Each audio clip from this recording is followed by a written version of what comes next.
Studio 1.7 was released this week. Let's get into it, make a beat, and explore the new features. So, over in the browser, we now have Splice, which is fantastic. And we'll see this little tag here, which says included with Studio One. This is a genius move by Presonus and Splice. There's going to be so much cross-pollination between the two platforms now. Let's move on to the files. And what's new here, very cool, we've got waveforms. It's taken so long to get waveforms in the Studio One browser, and now we finally have them. Woo! Look at that. Okie dokie. Let's put this on a new track. Oh, I'll tell you what we should do. We should have a look actually instead at the new Impact XT. Over to the files. Making a MIDI region or MIDI event. And this is the new Impact XT integrated.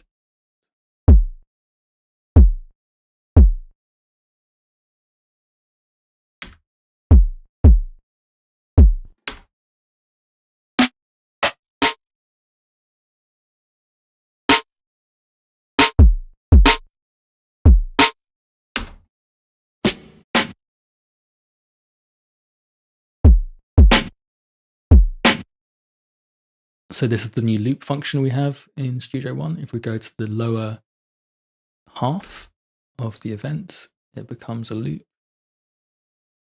I never use loops much in other tools because of like, if I want to change something here, then it's really hard to get, you can't really get in there and do it. So what we have to do in Studio One now is we just press G for merge events. We can freely edit. Ooh. Ooh. So I think these new events look really good. I know it's a bit of a divisive topic. User interface changes and GUI changes are always going to be, you know, you hate them or you love them. But I think it's a change for the better. I especially like how the folder events are looking now.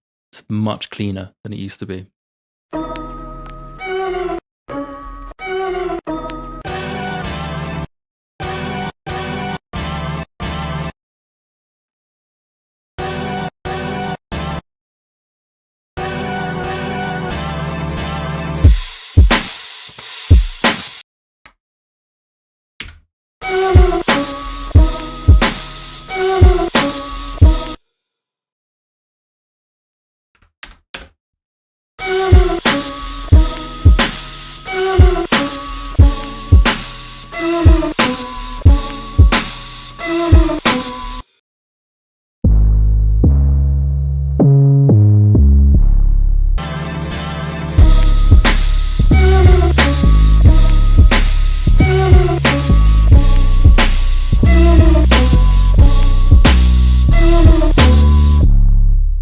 This is a bit of a rubbish beat, but it's for educational purposes. It's an educational purposes beat. Okay, let's have a look at some of the new instruments that come with version 7. Deep Flight 1.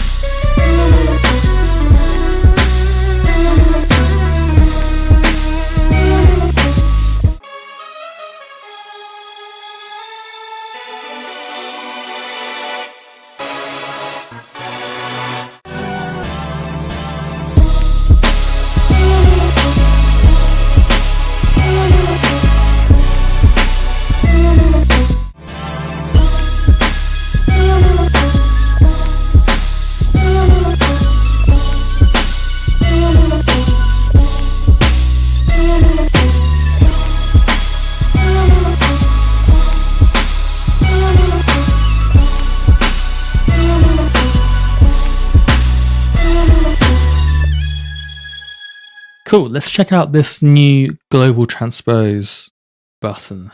So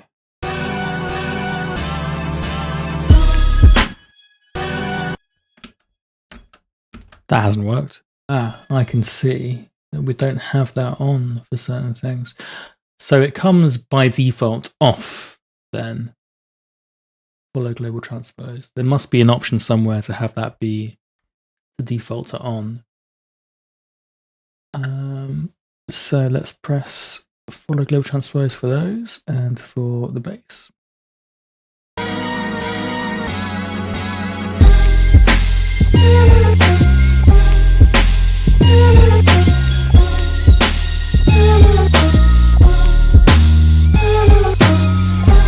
That is so much easier, isn't it, really?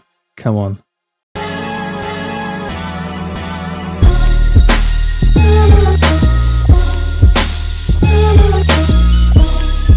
Fantastic stuff.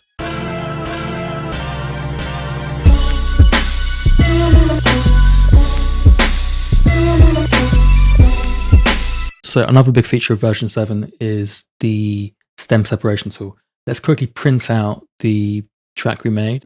Okay, so now we have that printed. Let's go ahead and separate these stems. So there's no vocals, but there are drums, bass, and there's definitely other. Pretty quick.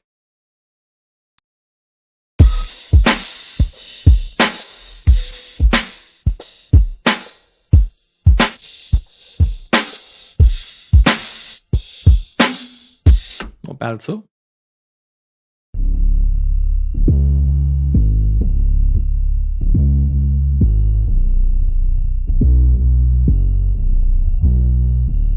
Yeah, it's lost a lot of definition.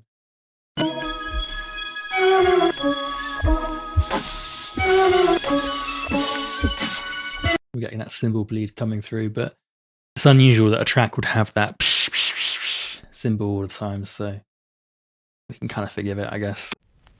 So that's a quick video on Studio One 7. I didn't show off the clip launcher because I don't compositionally use the clip launcher, but I will do a video on it at some point, and I am going to do some more videos in depth on Studio One once I get some time. Yeah, so leave me a comment and tell me how it's feeling for you, if you haven't upgraded yet, why you haven't, and I'll see you soon.